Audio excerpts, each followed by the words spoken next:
Welcome back everyone. For today's video we're going to speak about API, which is known as Application Programming Interface in quality assurance testing. Of course we will get an assistance from ChatGPT, and in the end of this video we look into the Postman application for real API requests. So for today's agenda we will have introduction to API and Postman. So let's start with API. What is API? An API is application programming interface. It's a set of rules and protocols for building and interacting with the software applications. API defines the methods and data formats that developers should use to communicate with the software components operating the system or microservices. And we had three different requests: REST, SOAP, and GraphQL. REST is uses for standard HTTP methods and designed for web use. SOAP uses XML for message format and ensuring programmatic data exchange. And GraphQL allows clients to request only data they need, making more efficient for complex systems. So let's ask ChatGPT for real examples for each method. With ChatGPT, and let's ask him what is API requests.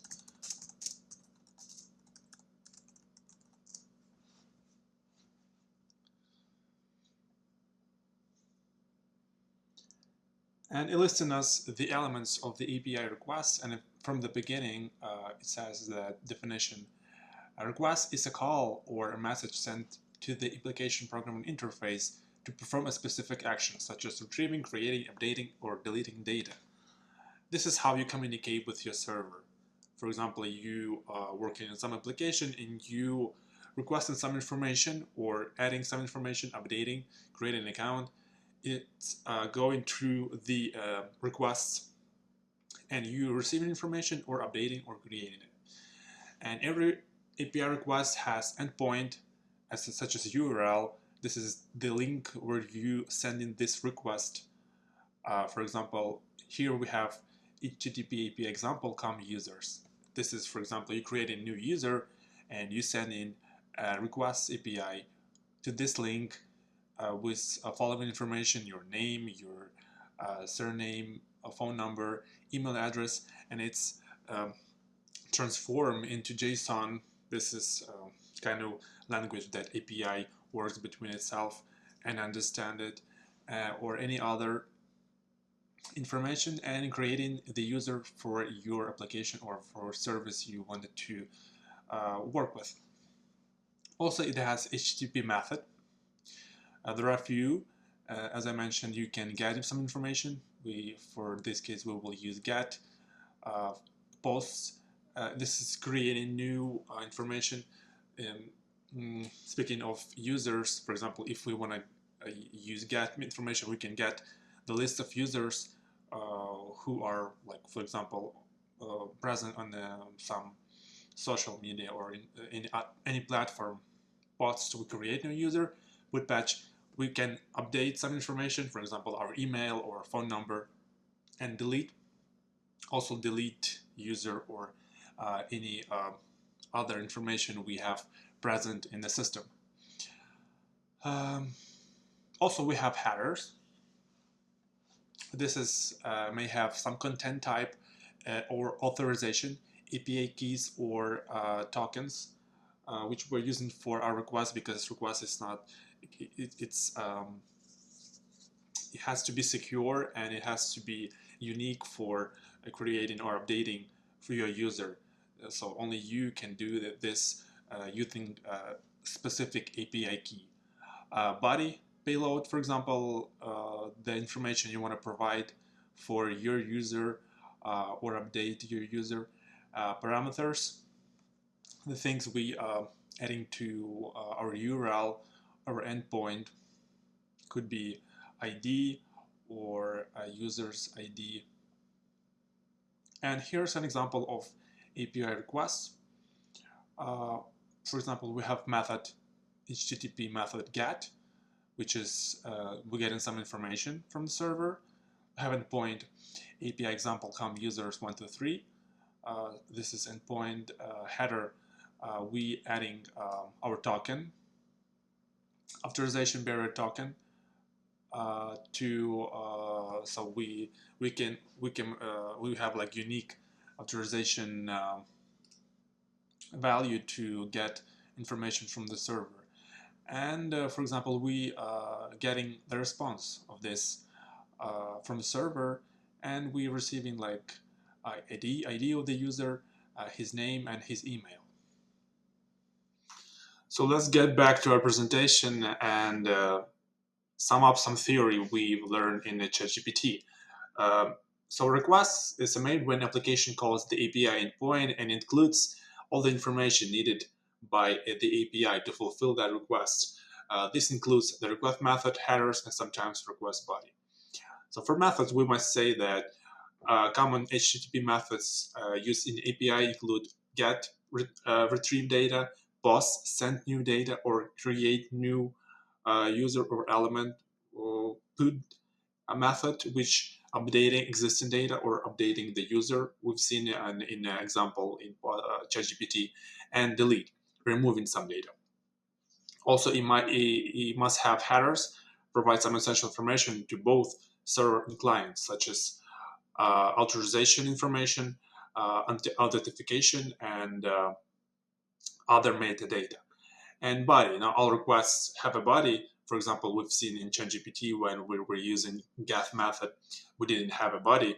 We just retrieving data from server, but it used primarily for a post and put method to send some data to the API to create something or update something. And also for responses, we must state that we receive responses after requesting an API. It could be successful, it could be not, but in both cases, we're receiving some information like status codes or headers on or body. When the request is successful, we can receive status code like 200 on 2 or 201. Or when we getting like when we're doing invalid API requests or something wrong with the server, we can receive 404 not found or 500 internal server error. And for headers, we can receive response can provide you information about metadata about the response, such as content type or rate limits. And the body, the response body contains the data requested. If the get method requested, there will be data retrieved about the user we've done in ChatGPT, or in a post request, we may have information about newly created resource.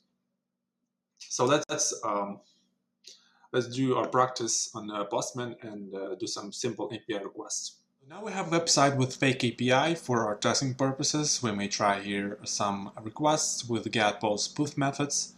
And also we have a documentation list with methods and endpoints. We may try some of them. But first you have to download Postman application. It's free for signing up and free for download.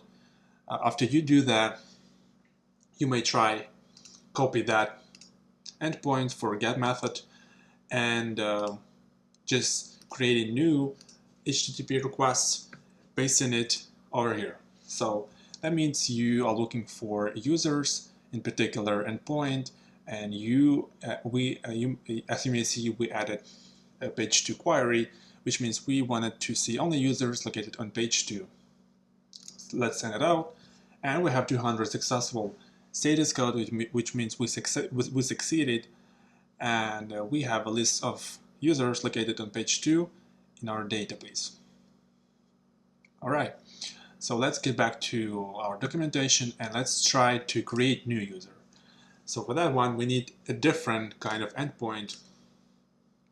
Let's paste it to our URL, change the request method in this drop down, and also we need to provide some name and job letter, which means it's enough to create a new user.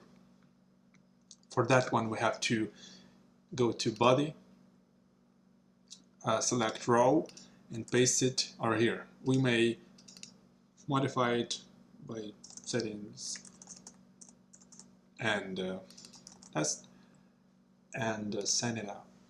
So we see that the new user were created, 201, which means new resource was created and added successfully. And we see that the name, job we provided, added also successfully. Also, they assigned the ID and the created date to our user.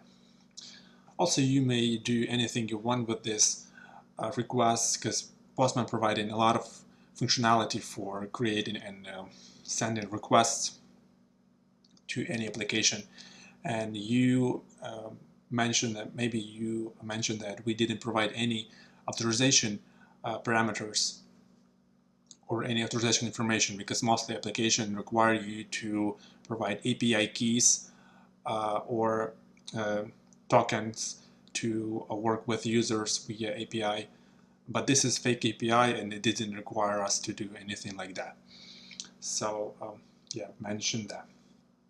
So you may try also by yourself, creating any request, sending it, and looking for a response if it's successful or not. Thank you for attention.